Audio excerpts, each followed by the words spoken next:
उदय कोटक हे एक आपल्या देशातील महान बँकर आहेत. एक बँकिंग व्यवसाय चालवतात त्यांनी आणि कोटक महिंद्रा या बँकेचे ते प्रमोटर म्हणा किंवा थोडक्यात मोठे शेअर होल्डर म्हणा, असे ते उदय कोटक. तर त्यांनी एक चिंता व्यक्त केलेली आहे. ते म्हणतात असं की आपल्या देशामध्ये डायरेक्टली बिझनेस कुणीच करत नाही. छोटे मोठे स्टार्टअप तयार करतात. समजा ओला, उबेर सारखे ॲप तयार करायचे आणि त्याच्यावरूनच बिझनेस दाखवायचा लोकांना आणि शेअर मार्केटमध्ये कंपनी लिस्ट करायची आणि मोठ्या प्रमाणात पैसा उचलायचा. मग कंपनीचं काही का होत नाही आणि फॉरेनमध्ये जाऊन सेटल व्हायचं. तर आपल्या देशाच्या प्रगतीसाठी हे फार घातक आहे. आणि उद्या ॲक्च्युअल मॅन्युफॅक्चरिंग, मला ही खुर्ची बनवायच्या, खुर्ची कुणीच बनवत नाही. सगळेजण खुर्चीचे फोटो टाकून विकायचा प्रयत्न करत आहेत.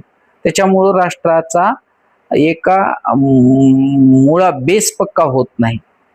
आणि चायना एक्झॅक्टली उलट करतंय. चायना प्रॉडक्ट बनवते, ते विकायला काय कुठे विकतील नाही तर पडून राहतील.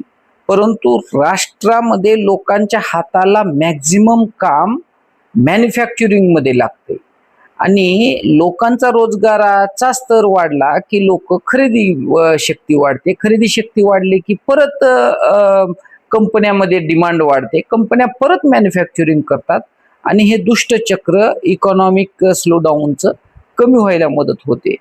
तर प्रत्येकाने ही गोष्ट लक्षात ठेवली पाहिजे की वरच्यावरी व्यवसाय करायचा आणि वरच्यावरी पैसे कमवायचे, या राष्ट्रातून कमवायचे आणि बाहेर देशात कुठंतरी बहरीन, अबुधाबी, दुबई किंवा लंडन, इंग्लंड, अमेरिकेमध्ये जाऊन हे पैसे घेऊन सेटल व्हायचं आणि लाईफ जगायची.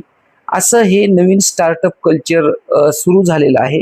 तर हे फार घातक आहे असं मी म्हणत नाही, उदय कोटक म्हणतात. त्यांचा सल्ला सर्वांनी आपण विचारात घेऊन, जे कोणी कारखानदारी करत असतील, जे कोणी मॅन्युफॅक्चरर असतील, छोटे छोटे प्रॉडक्ट बनवत असतील, तर त्यांना सर्वांनी आपण आधार दिला पाहिजे. स्वदेशी वस्तू जर तू कुणी तयार करत असेल तर त्याला नावं ठेवणं कमी केलं पाहिजे. काही करू द्या तयार त्यांनी. तर आपण सर्वांनी त्यांना एक आधार देऊन राष्ट्राच्या प्रगतीमध्ये हातभार लावला पाहिजे.